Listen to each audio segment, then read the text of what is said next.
Hey everyone, you are listening to the Self-Awareness Journey podcast. This little banter is about a car ride long and features your hosts, JJ Parker and Melissa Albers. JJ owns a tech company and Melissa has been a coach working with influencers for the last 18 years. So JJ, did you get the email I sent you? I sure did. So we have a loyal listener who sent us some feedback and some suggestions for our podcast. Yep. And But and two things before we even talk about the feedback. Two things. The first, probably the most important, is I recognized I had kind of a strong reaction to the feedback. yeah, well, I got that email and started reading it. It was like, what's this?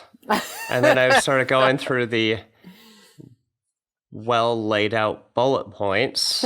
There were many. On the critique of the podcast, and I just found myself getting a little irritated.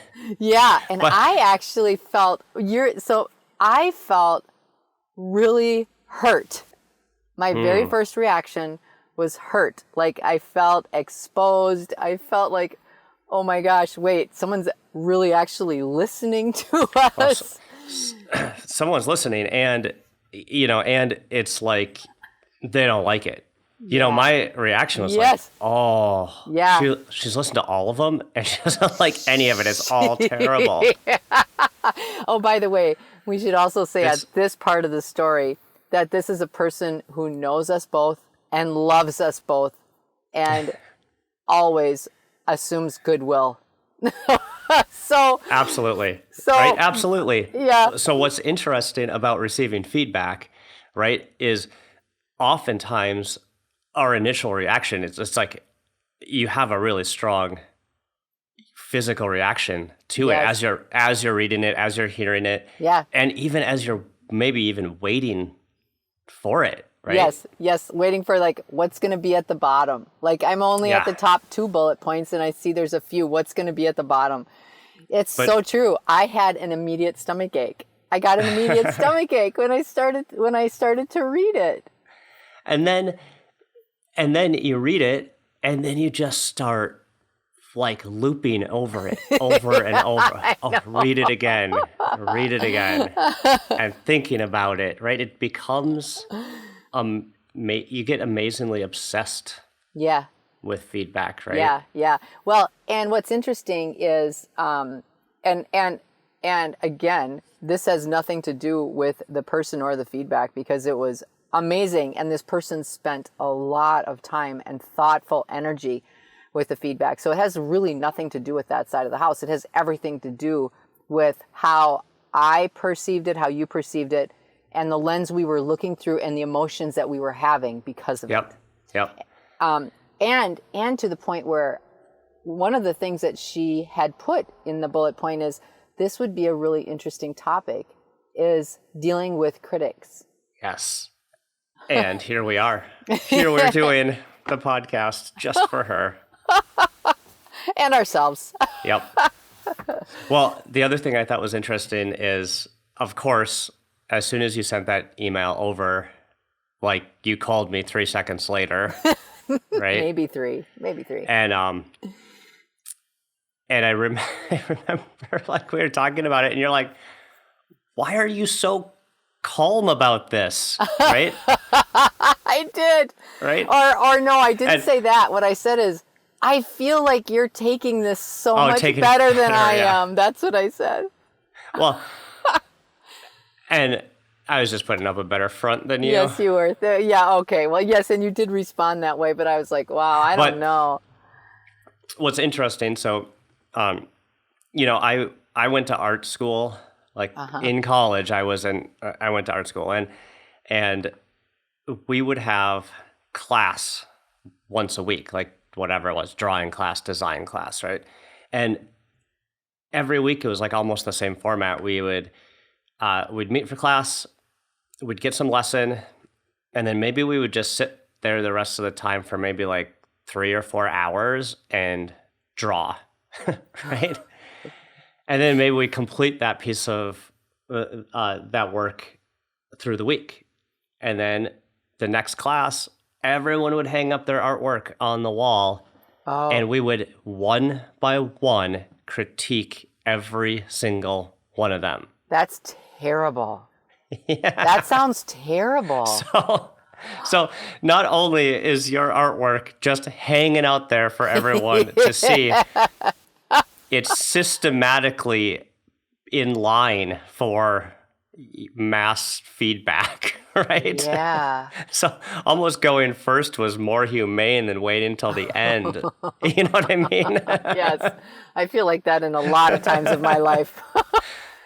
But I guess that style, that experience for me was really, I got to spend a lot of time in that anticipation and really feeling that waiting for feedback and that receiving feedback response, Yeah. like probably more than Yes. anyone else would, right? That's like not a normal situation that people are in. It's kind of like a heightened feedback situation. And I think Yes. for good reason. I think it's that's like literally professional training for the artist. Yes, well, and Right. I can be right there with you because I took a boot camp of speaking with Les Brown, who is one of the country's top speakers, motivational speakers, and has been for decades. And it was the same thing. We had 26 of us in a room, and I was standing on a stage looking eyeball to eyeball at Les, and he said, "Speak, Melissa." And it's the same thing. It's like when you create something and you're putting yourself out there, there's, and like even with this self-awareness journey, I mean, you and I are both professed students. We're not masters, experts, or gurus in self-awareness. We are students. And I think that when you put yourself out there in any sort of capacity that really means something to you, it's exposing. It feels very exposing. Even if you have experience, even if you've done it 100 times, it's still scary. So I think that there's a component, regardless of who the feedback's coming from, what the feedback is, it's very real because it feels exposing. Like our feelings are so real and present and pushing out, how we're going to respond. Yeah, it feels vulnerable, right? Like people don't like to feel vulnerable, but that's Yeah. it's just out there, right? Yeah. Yeah. Go ahead. I was just going to say, I was as I was thinking about this topic a little bit this morning, I started to parse out, there's actually like different people that I respond to differently as they give me feedback. Like, I feel like some people, it's way easier for me to take feedback from, even if it's critical, like even if it's straight up critical. And it's really interesting, like in my life, how I can separate those people out. Like, I started thinking, like, if people give me feedback, like if this individual, for example, gives me feedback, I trust her and love her. And I know where it's coming from. And so even though I had an initial emotional reaction, it was like, wow, this is really, really helpful and really good. And very quickly, I was able to kind of come back around and start being, well, no, it wasn't very quickly. It took me a day. It took me a day. But I could be more objective then, because I came through the lens of, I know this person is doing so out of caring and love. Yeah. And my best friend, I've got some best friends that would, whatever they would tell me, I would know that it was coming from a place of love. Yet there's different people in my life that they could give me the exact same feedback with the exact same intention, and I would feel straight up like they were being critical. Yeah. Yeah, and no one wants to feel judged, right? No one wants to feel like that. The one thing I think is super interesting a lot of times is that, like you said, in my experience, feedback, when I get critical feedback, I have a strong initial reaction, but then almost every single time that feedback makes my art better. Yeah. Right? So the result is almost always better after the feedback than before. But you go through this cycle where you're like, angry and upset and questioning and vulnerable, and all these emotions like rush in. And if you can get over that part, and it isn't if, because sometimes you just can't, on the other end, I think it usually ends up better. So yes, 100% agree with you. And I just started to think about something. What if what the person is saying to you is not meant with good intent? What if you have people that are being critical of you and they aren't doing it for your benefit? That's a really interesting. And how do you discern the difference? Like, to me, that's a really interesting thing to think about. Well, if they're not doing it for your benefit, whose benefit are they doing it for? Yes, they're doing it for their benefit, right? It's making them feel better, right? Yeah. Yes. And, I had an experience where I wouldn't say this is quite feedback in this way, but I had someone really close to me basically say, like, "Hey, JJ, you should stop doing this project because you're not very creative." Right? And like, to me, like, creativity is like one of like my very core things. Yes, right? it is. And wow. and I did not take that well. No, it was mean. It was downright mean, right? And I was really upset about that comment, like, for a really long time, until I actually realized, like, that was not a comment even for me or really even about me. No. That was a comment about them and them feeling, and them feeling insecure about who they were and how they were being, and their entire world, right? Just nothing to do with me. Yeah. But it took a while to actually just figure that out, Yeah. Yep. To me, this is such a good awareness piece again. Like, we talk about self-awareness, we talk about being able to learn how to validate ourselves and not worry about only feeling good if other people are validating us. Yeah. And this is right in there. It's from a different angle, but it's the same thing. Same thing. Yeah, if we are unaware of our own feelings or what makes us feel good, if we don't fight for is not the right term, but if we do not uphold the standards that we create for ourselves to feel good, if we don't uphold those standards, we become a lot more flimsy in the wind, I think. And I think we become a lot more easily pushed over, easily pushed out of center. Because again, we jump into that, well, I'm not making you happy, so I need to change something to make you happy. Yeah. And it also dovetails into just like the thinking that, like, when you get feedback, it's someone else saying that, like, you're not good enough, right? You don't have enough. You're not good enough. It's not, Yeah. And that's hard to deal with, especially if you're not generating that kind of self-confidence or self-assurance from within. If you're seeking it externally, it's really hard. I think we've talked before about people over-identifying with their vocation, like whatever it is, with what their job is, what their hobby is, what, their family commitment is. And when you over-identify with that, when you say, I play basketball, I am a basketball player. If someone challenges your skill in basketball, you take that personally, right? Because you are a basketball player, right? Right.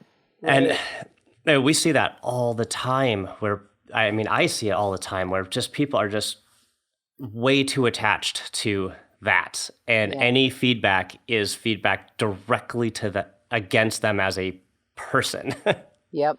Yeah. And that's really, I don't want to say damaging, but it's really hard to, for me to see Yeah. And it's really hard for them to deal with. Yeah, and I don't think that a lot of people even recognize how much they do that. But typically when people are looking for external labels or they're looking to make themselves look a certain way on the outside, again, we know that they're feeling insecure or they're feeling like they need to be their actor self again. They don't feel like they're safe to be authentic. And I think it really would be worth thinking through this a little bit. Like when we receive feedback, when we're interacting with people, how do we take that feedback and why? So like in what I learned from all of this is that, again, I validated that I am so comfortable being a student still. Like I'm still learning more and more about myself, even though I've been in self-development and I've had multiple coaches and, you know, all sorts of stuff. I still have so much further to go. But I do know now that I trust myself. Like I trust myself to know that I will make really good choices for me. I trust myself now to know that I will have a strong reaction, and my goal when I first get feedback that's favorable, like that's intended, well intended, my goal is to be able to take it without being very defensive. And the reason that's my goal is because in my past, I was always very defensive first. Like that was my go-to. So like even in just as I'm trying to move through the self-awareness journey myself, like recognizing that that was my go-to, I wonder if I can just move a little more to, okay, I'm having this feeling and that's okay. Like it's okay that I have this initial feeling. I always have this initial feeling at first, you know? Yeah, it's natural. It's natural. It's natural. Let's talk about a thing that I struggle with in the realm of feedback. And it's in one way, it's just almost opposite of what we've been talking about.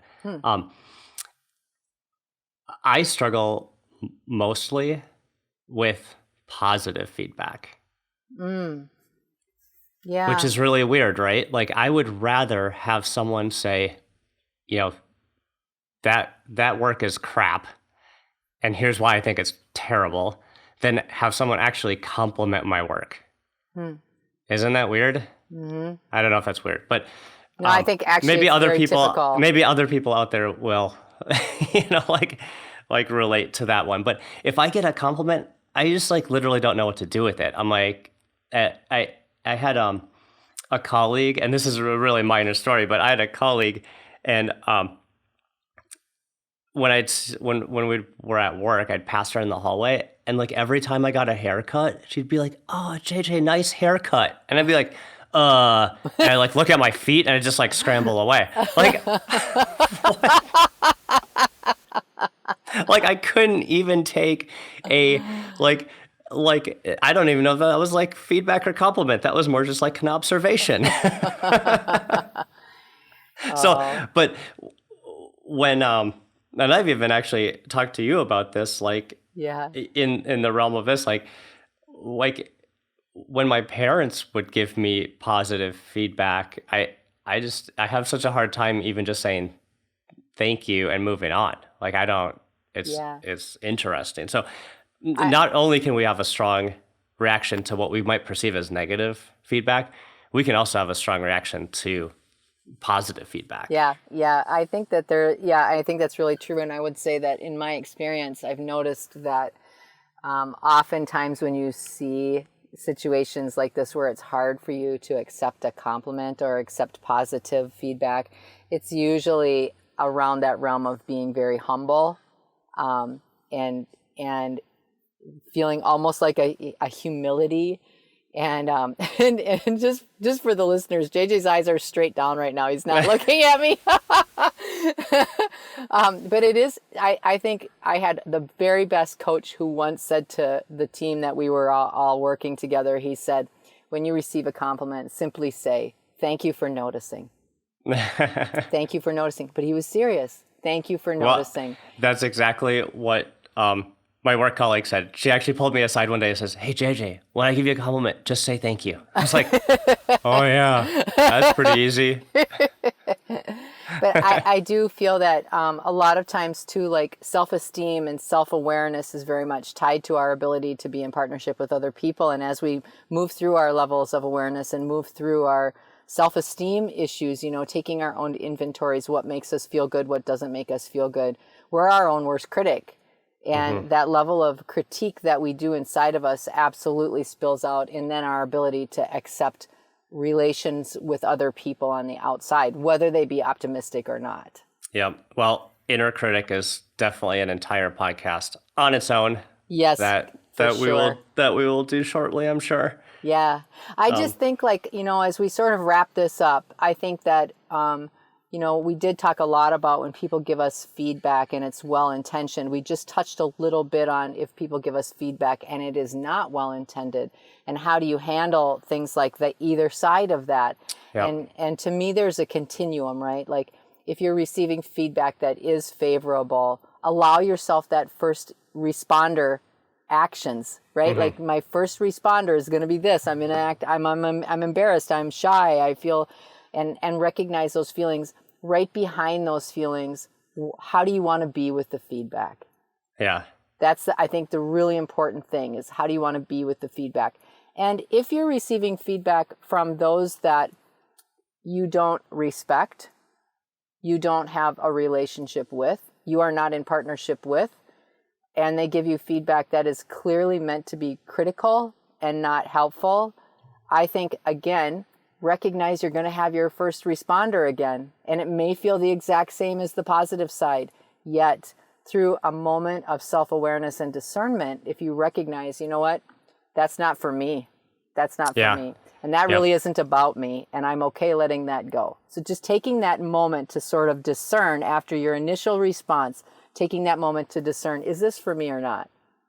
Yeah, and a lot of the ways I'll contextualize that one is just think like, well, if they don't like what I'm putting out, it's not for them. Exactly. Like this project is not for them. Right. And that's okay, because my work is not for everybody. Not everyone gets it. It's okay. There's no way everyone could get it, right? No. So making sure that we're using good rationality in those moments, right? Yep. Because the fact is